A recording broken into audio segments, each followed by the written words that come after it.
അസ്സലാമു അലൈക്കും വറഹ്മത്തുള്ളാഹി. അൽഹംദുലില്ലാഹി റബ്ബിൽ ആലമീൻ.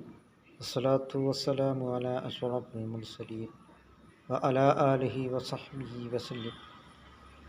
അൽ മാലു വൽ ബനൂന സീനത്തുൽ ഹയാത്തിദ് ദുനിയ.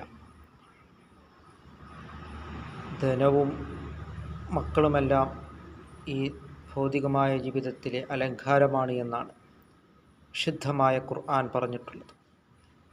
അതിനാൽ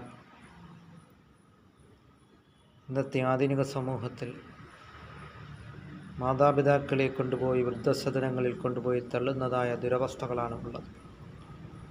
സയ്യിദുനാ റസൂൽ കരീം സല്ലല്ലാഹു അലൈഹി വസല്ലമ തങ്ങൾ ഒരു സഹാബി വന്ന് ചോദിക്കുകയുണ്ടായി, യാ റസൂലല്ലാഹ്, അള്ളാഹുവിൻ്റെ റസൂലെ, ഞാൻ ഏറ്റവും അധികം നന്മ ചെയ്യേണ്ടത് ആരാണ് എന്ന് ചോദിച്ചപ്പോൾ റസൂൽ കരീം സല്ലല്ലാഹു അലൈഹി വസല്ലമ തങ്ങൾ പറഞ്ഞത് ഉമ്മുക്ക, നിൻ്റെ ഉമ്മയോട് എന്നാണ്. രണ്ടാമത് ചോദിച്ചപ്പോഴും അങ്ങനെ തന്നെയാണ് പറഞ്ഞത്. മൂന്നാമത് ചോദിച്ചപ്പോഴും ഉമ്മുക്ക, നിൻ്റെ ഉമ്മയോട് എന്നാണ്. നാലാമതാണ് റസൂൽ കരീം സല്ലല്ലാഹു അലൈഹി വസല്ലമ തങ്ങൾ പിതാവിൻ്റെ കാര്യം പറഞ്ഞിട്ടുള്ളത്.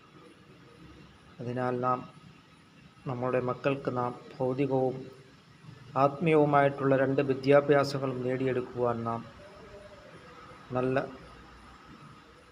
അവസരങ്ങൾ കൊടുക്കുക. അൽ ഇൽമു ഹയാത്തുൽ ഇസ്ലാം, വിജ്ഞാനം എന്നുള്ളത് ഇസ്ലാമിൻ്റെ ജീവനാഡി എന്നാണ് സയ്യിദുനാ മുഹമ്മദുർ റസൂലുള്ളാഹി സല്ലല്ലാഹു അലൈഹി വസല്ലമ തങ്ങൾ പറഞ്ഞിട്ടുള്ളത്. അങ്ങനെ രണ്ട് വിദ്യാഭ്യാസങ്ങൾ നേടിയെടുത്ത് മനുഷ്യനെ മനുഷ്യനാക്കുന്നത് ആത്മീയമായിട്ടുള്ള വിദ്യാഭ്യാസമാണ്. അങ്ങനെ തഖ്വൽ ഇലാഹി മദാറു കുല്ലി സആദത്തി, അള്ളാഹുവിനെ സൂക്ഷിച്ച് ജീവിക്കുക എന്നുള്ളത് എല്ലാ വിജയത്തിൻ്റെയും അടിസ്ഥാനമാണ് എന്നാണ് മഹാനായ സൈനുദ്ദീൻ മഖ്ദൂം റളിയല്ലാഹു അൻഹു പറഞ്ഞിട്ടുള്ളത്. അങ്ങനെ ഭൗതികവും ആത്മീയവുമായിട്ടുള്ള രണ്ട് വിദ്യാഭ്യാസങ്ങളും നേടിയെടുക്കുവാൻ ശ്രമിക്കുക.